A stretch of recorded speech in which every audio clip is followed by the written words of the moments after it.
राम राम भाई सारन है। तो क्या हाल चाल आप सभी के। कंप्लीट वेब डेवलपमेंट के कोर्स में कुछ नए तरीके से आज फिर कुछ नया करते हैं।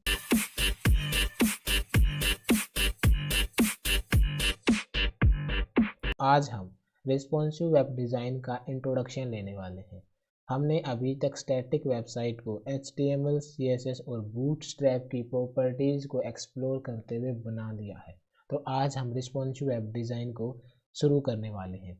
राइट, इसमें भी हम HTML, CSS और बूटस्ट्रैप को और नए तरीके से एक्सप्लोर करेंगे, उनकी नई प्रॉपर्टीज़ को सीखेंगे। राइट, तो आज के सेशन में हम रिस्पॉन्सिव वेब डिज़ाइन में ये देखने वाले हैं कि रिस्पॉन्सिव वेब डिज़ाइन होता क्या है और रिस्पॉन्सिव वेब डिज़ाइन ज़रूरी क्यों है।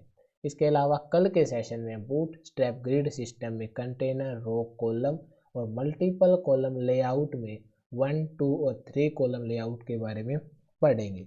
राइट, सबसे पहले मान लीजिए कि हम अमेज़न की वेबसाइट को जब मोबाइल में ओपन करते हैं तो किस तरीके से दिखाई देता है। कुछ इस तरीके से दिखाई देता है। राइट, आपने भी ओपन की है अमेज़न वेबसाइट को अपने मोबाइल में, और जब आप इसको लैपटॉप में ओपन करते हैं क्या वो कुछ इस तरीके से दिखाई देता है कि उसके लेफ्ट में गैप होता है और राइट में गैप होता है, और जो हाइट और विड्थ मोबाइल की होती है वही इसमें प्लेस कर दी जाती है। नहीं, और वैसे भी ये दिखने में अच्छी नहीं दिखेगी। जब जब भी आपने लैपटॉप में अमेज़न की वेबसाइट को ओपन किया होगा तो कुछ इस तरीके से वो दिखाई दे रही होगी।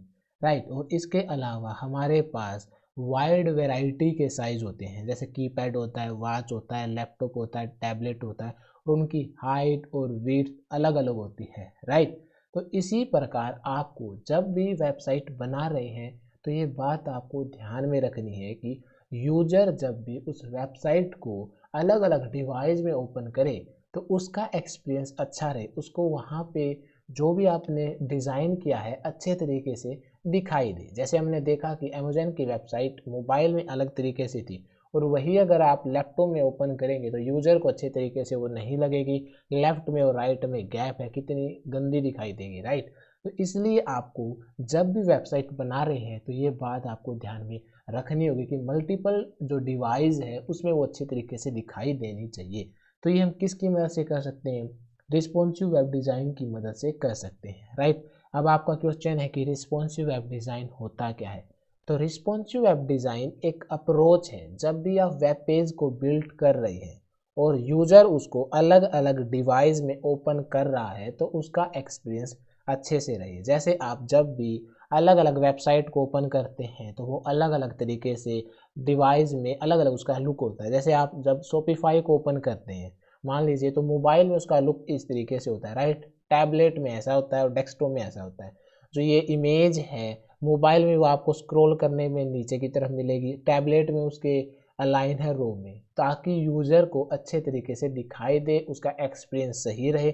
अगर उसको अपनी जो आपने जो वेबसाइट बिल्ड की है वो अगर उसको अच्छी ही नहीं लगी तो उसका यूज वो नहीं करेगा। इसलिए, और इसी प्रकार जब आप एप्पल की जब वेबसाइट को ओपन करते हैं तो ये कुछ इस तरीके से दिखाई देता है, और जब आप इंस्टा को ओपन करते हैं तो मोबाइल, टैबलेट और डेस्कटॉप में इस तरीके से दिखाई देता है। तो अब क्वेश्चन है कि हम रिस्पॉन्सिव वेबसाइट को कैसे बना सकते हैं। अभी तक हमने जाना कि रिस्पॉन्सिव वेबसाइट होता क्या है और क्यों ज़रूरी है, क्योंकि जब भी यूजर जो आपने वेबसाइट बनाई है उसको अगर वो अलग अलग डिवाइस में ओपन करे, मान के चलिए कोई मोबाइल में करेगा, कोई लैपटॉप में करेगा, कोई टैबलेट में करेगा, तो उसका यूज़र एक्सपीरियंस अच्छा होना चाहिए। हर किसी की हाइट और विड्थ अलग होती है, तो आप जब भी वेबसाइट बनाएंगे तो इस बात को अपने ध्यान में रखेंगे, दिमाग में रखेंगे, और उसके अकॉर्डिंग ही आप अपनी वेबसाइट को बिल्ड करेंगे, क्योंकि हर किसी की हाइट और विड्थ अलग है। अभी तक हमने जो स्टैटिक वेबसाइट बिल्ड की वो एक सेम एस्पेक्ट रेशियो को लेकर बिल्ड की, उसकी हाइट को और विड्थ को सेम रख के किया, इसलिए उसको स्टैटिक वेबसाइट कहा। और अब हम रिस्पॉन्सिव वेबसाइट बनाएंगे, क्योंकि जब भी यूजर उसको अलग अलग डिवाइस में ओपन करेगा तो उसके एक्सपीरियंस के अकॉर्डिंग उसको अच्छे तरीके से दिखाई दे। जैसे वो मोबाइल में करेगा तो उसका कुछ अलग लुक होगा, डेस्कटॉप में करेगा तो अलग लुक होगा, और टैबलेट में करेगा तो उसका अलग लुक होगा। तो अब आपका क्वेश्चन है कि रिस्पॉन्सिव वेबसाइट को हम बिल्ड किसकी मदद से करेंगे, तो उसको हम बूटस्ट्रैप ग्रिड सिस्टम की मदद से कर सकते हैं, और इसको हम कल के सेशन में करेंगे। तो आज हमने ओवरव्यू ले लिया कि रिस्पॉन्सिव वेबसाइट होता क्या है और क्यों ज़रूरी है। राइट, आप जब भी वेबसाइट को बिल्ड करते हैं या किसी और ने भी बिल्ड की है तो आप उसको यूज़ करते हैं तो अलग अलग लुक में दिखाई देता है।